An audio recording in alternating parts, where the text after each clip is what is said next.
Hi friends, I'm Mangalaprathaban, resident from India. I'm going to talk about how do you improve the quality of learning, especially in the second language classroom.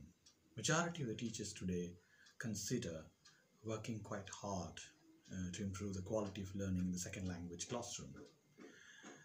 Some of us find it difficult to accept the harsh realities that are prevalent, especially in our second language classrooms in the rural areas of this country.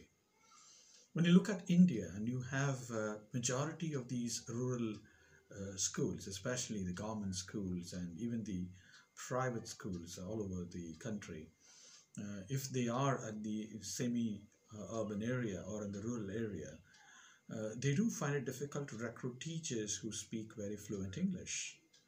So that is one of the major challenges that we face. We don't have teachers who speak English very fluently. Number two, we do have a dearth in the number of activities, especially used for those classrooms. We don't have innovative learning and teaching activities taking place on a day-to-day basis to improve the second language practice. I would say it doesn't matter what curriculum you in fact follow. You may have to think about introducing interesting and exciting second language practice. You should create opportunities for the learners to use the language when they communicate with their fellow learners. And most of these learners do not have any kind of a support at home because some of them are kind of first generation learners.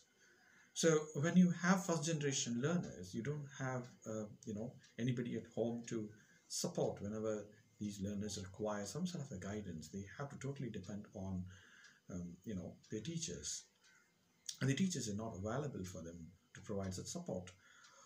That could be an innovative solution. The solution is that you have to provide tutorial support for these children. There should be a teacher who is available nearby informally or in the evening hours to support these students to pick up language.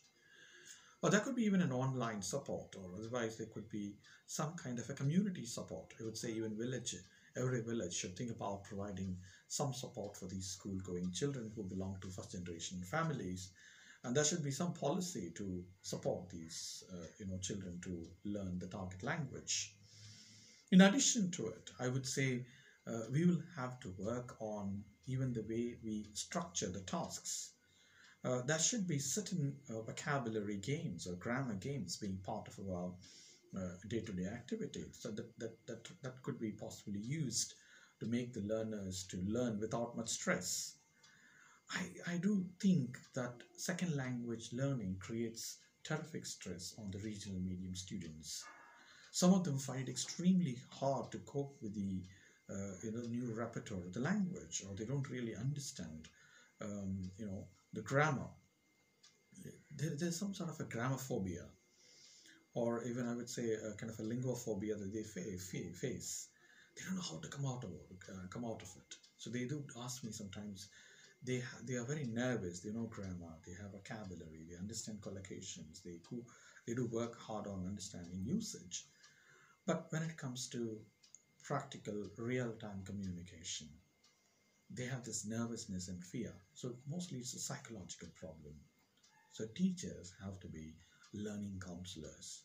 Teachers have to understand the gravity of the situation. It could be the psychological challenges that these learners face. So these learners ought to be motivated from time to time to speak, especially with their fellow learners and with other people.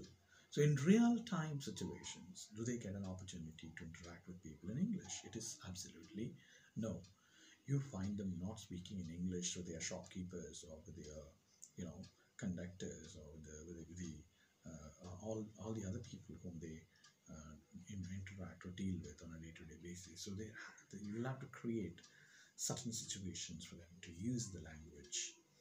So that is going to be the priority for the teachers. Teachers have to come up with certain strategic role shifting. That is, they have to be learning counselors.